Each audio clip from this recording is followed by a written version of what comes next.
Fala pessoal, tudo bem com vocês? Eu sou o professor e consultor em privacidade e proteção de dados, Lucas. Estou aqui hoje para a gente falar um pouco sobre os impactos da privacidade e a proteção de dados nos hospitais. Os hospitais, eles são um dos principais controladores que de fato tratam dados pessoais sensíveis, né? E nós temos uma pequena fatia desses hospitais que estão em conformidade com a Lei Geral de Proteção de Dados ou que possuem, né, certificações de segurança. Então, se a gente for parar para analisar hoje, né, os hospitais eles coletam dados pessoais sensíveis e eles compartilham. Compartilham com quem? Com operadoras muitas vezes, né? Quem que não tem um plano de saúde, por exemplo, né? Então, a partir do momento que eu faço, né, um exame, que eu faço uma coleta, que eu dou entrada num prontuário, né, eu estou automaticamente compartilhando com a minha operadora do meu plano de saúde. E em muitos casos, quando você não tem um plano de saúde, você obviamente está compartilhando esses dados com o SUS, né? Então, os hospitais, se a gente for pegar as últimas pesquisas, né, os últimos relatórios, apenas 500 hospitais no Brasil eles possuem certificações ou estão em adequação com a Lei Geral de Proteção de Dados.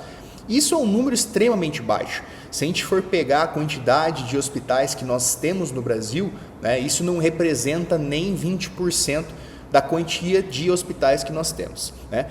Um outro ponto é que os hospitais, né, se a gente for sair um pouco das grandes capitais e for um pouco mais para o interior do Brasil, a grande maioria dos hospitais eles trabalham ainda com o tratamento de dados pessoais sensíveis de forma manual. Então, quando eu estou falando de forma manual, eu estou falando do prontuário, ele é feito em papel, né? Então, ele tem uma coleta, ele tem um armazenamento, tem um descarte, né, que não possui, né, os requisitos e os controles de segurança que deve-se ter quando a gente fala em dados pessoais sensíveis, né? Além disso, né, hoje os hospitais são um dos alvos, né, mais visados, né, pelos atacantes, né? E o porquê que eu falo isso, né? Porque uma que é onde nós temos a grande massa de dados pessoais sensíveis, né? Então uma grande violação ela pode ter impactos consideráveis. E outra que se a gente causar uma indisponibilidade em um serviço de um hospital, a gente pode estar causando até mesmo a morte de um paciente. E como que eu estou causando a morte de um paciente quando eu falo em um ataque cibernético, né? Suponha que nós temos um paciente que ele está num estado emergencial e nós precisamos de um exame deste paciente. Se eu não tenho sistema, eu não consigo, obviamente, ter o resultado deste exame. Então, em questões de horas de indisponibilidade, esse meu paciente pode levar à morte, né? Então, esses são alguns casos, né, que a gente traz e por conta disso que eu venho trazer esse tema, que é a privacidade e a proteção de dados nos hospitais, né? Embora a gente saiba, né, que é um dos principais controladores de dados pessoais sensíveis, ainda não se tem a adequação que se espera, né? Ou seja, os investimentos são muito baixos no que se tange, né, a conscientização, treinamento, adequação de processo e principalmente adequação e implementação de novos controles de segurança, né? Então, por conta disso que eu resolvi também vir aqui falar um pouco mais desse tema com vocês, né? Então, quem de vocês, por exemplo, não foi até um hospital e compartilhou vários dados genéticos, dados obviamente pessoais sensíveis, né? E que muitas vezes a gente não sabe com quem esses dados são compartilhados ou qual que é a forma de descarte seguro que esses dados têm nesses hospitais, né? Então, eu volto a dizer, nós temos uma baixa maturidade no que se diz respeito à privacidade e à proteção de dados, principalmente nos hospitais, né?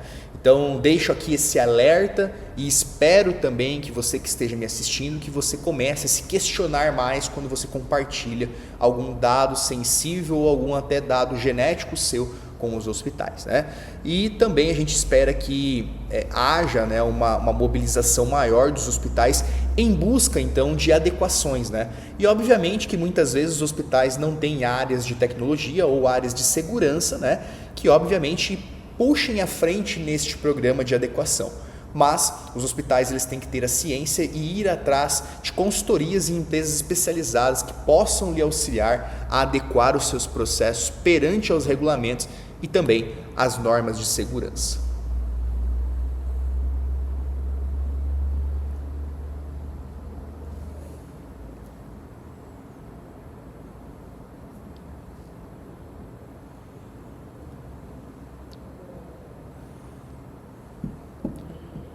Basicamente, sim.